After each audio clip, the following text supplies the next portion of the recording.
Krimi mjedisor në plazhin e madh në Durrës jep efektet e para.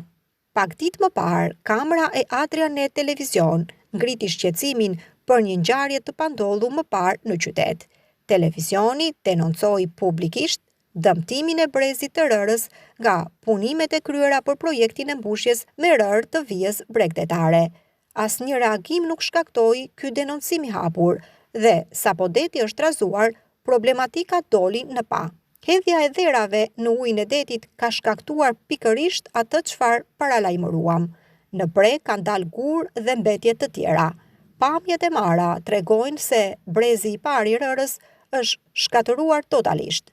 Në kundërshtim të plot me ligjin, punimet krijuan dëme të pariparueshme, jo vetëm për detin, pasurinë e Durrësit, por për banorët, bizneset dhe turistat vendas e të huaj. Ishte pikërisht projekti riprofilimi dhe mbushja me rërë e vijës bregdetare, që po zbatohet në plazhin e madh, që shkaktoi këtë dëm të madh mjedisor. E ndërsa autoritetet heshtin, një pushues vullnetarisht ka marrë iniciativën për të mbledhur gurët e dal nga uji. Miliona euro për të shkatëruar plazhin historik të Durrësit.